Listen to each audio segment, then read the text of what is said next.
Hello, Parev. I'm Anush.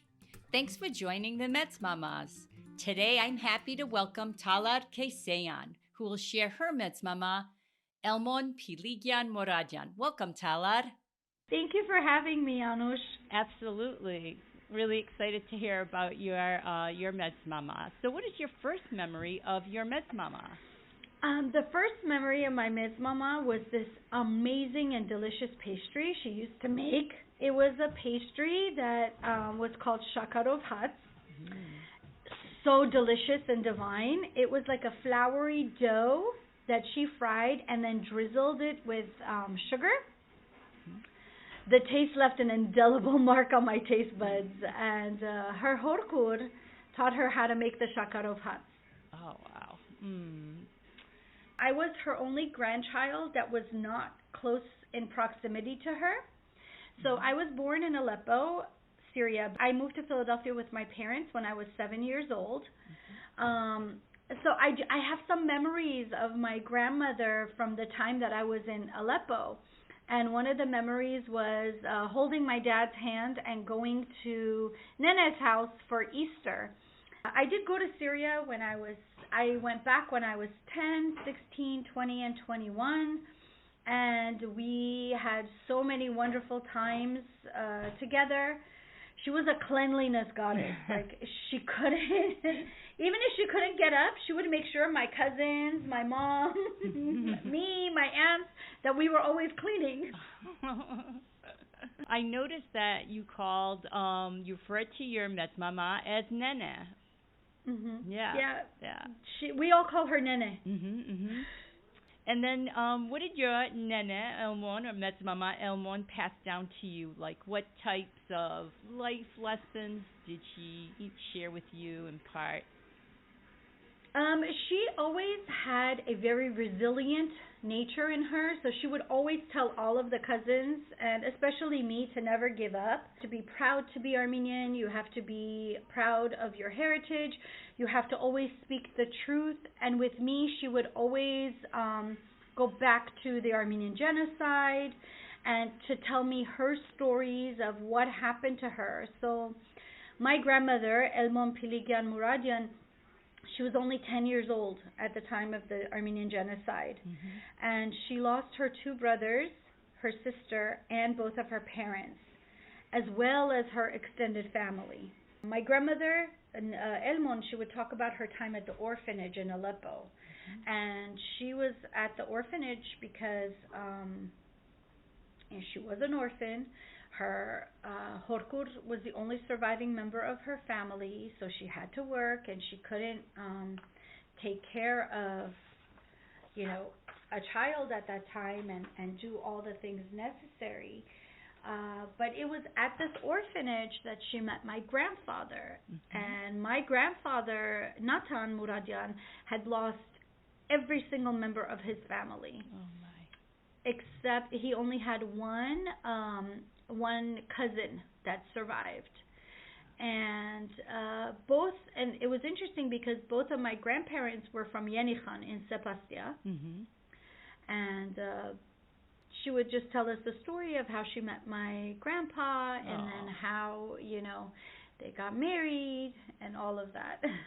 That was another thing that would happen along the way. People would meet and get married, and they bonded so quickly because of out of necessity and also identity, and identifying with each other so strongly, especially during a period of that upheaval and trauma that the Armenian Genocide caused.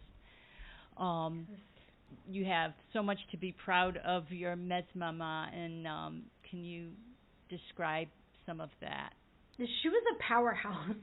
That's the way I see her. The stories that she would tell, she had a very strong will. And I think that helped her with, surviving this immense trauma. She would tell the story of walking Derzor with her horkur. She would tell the story of her siblings dying along the way, and it was very emotional for her. And emotional for me as the granddaughter of Yes. genocide survivors, knowing that this is the intergenerational trauma is within us. But I would always take away, every time she would talk to me, the takeaway was always be strong, be proud, be resilient. We've made it all these years and we're still going to make it. That's right. Was there a special object she gave to you that had special meaning? Yes. During the genocide, her horkur, she had gold coins that she sewed inside of her dress. Mm-hmm. And she kept those gold coins. And my Elmon Nene's horkur gave the gold coins to her. And she gave each of her grandkids one of those coins. So I have the coin, and it's one of my most prized possessions because of its sentimental value more than anything, because it came from my grandmother. It came from Western Armenia. And so I still have that, and I that's one of the tangible things that she gave me. Her resilience, her strength was absolutely a huge gift to me. My Medz Mama was a wonderful storyteller. So she told a story about the Lutsky Zachor Achchik, the girl that sold matches. Mm-hmm. And each and every single time that she used to tell the story, I used to cry. And the story was about an orphan girl that would have to sell matches to survive. For me, knowing my grandmother's story too, of her being left an orphan during the genocide and how much she suffered walking the desert of Derzor with her horkur, it really hit close to home for me. You mentioned that the times that you, because of the distance, you would go back to different points in your life to Aleppo, Syria, to visit your Medz Mama Elmon. And when you were about 20, 21, did you know you were going to write books and how storytelling was so important to you as well? Was she aware of that at that point, if you were already on that path? She did know that I loved to write, and she was very proud, and she would always say, my granddaughter that's in America loves being Armenian, and she was so proud of that. Talar, if you could go back to a moment in time with your Medz Mama, what moment would you choose? I think I would just choose that look on her face every time that we would come from America, and she would just, she would hug my mom, don't get me wrong, but she would hug me for like almost an hour. Like, don't go anywhere, stay here. I could still feel the hug. She had 5 beautiful daughters, and my mother and my aunt Keranush, who's in Aleppo, who's in Syria, they're the only 2 surviving ones. But my aunts and my mom, they have such a great work ethic, and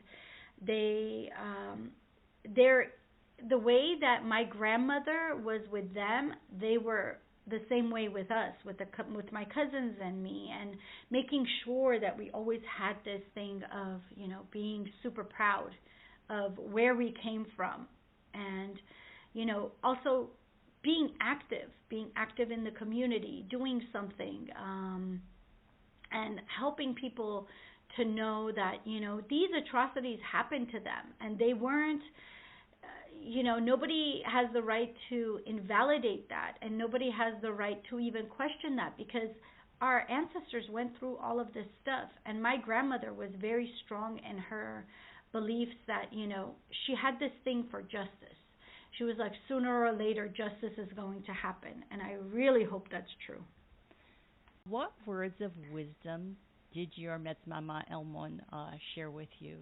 I think a lot of the genocide survivors felt invalidated because the world really didn't come to their aid. It wasn't until, things were, and it's still to this day, we still have the denial of it. Her words of wisdom were always, don't forget your past. Your past is not something you forget. You need to honor your past. You need to because I believe she felt that with her passing that on to us, that, you know, she lived on, her legacy lived on, the legacy of her siblings that didn't make it from the genocide lived on, her parents that didn't make it lived on. And you know, I'm very proud of all of my cousins and all of their kids, because we all have been very proactive in spreading awareness and helping the cause as much as we possibly can. If your Medz Mama Elmon were here right now, what would you want to say to her?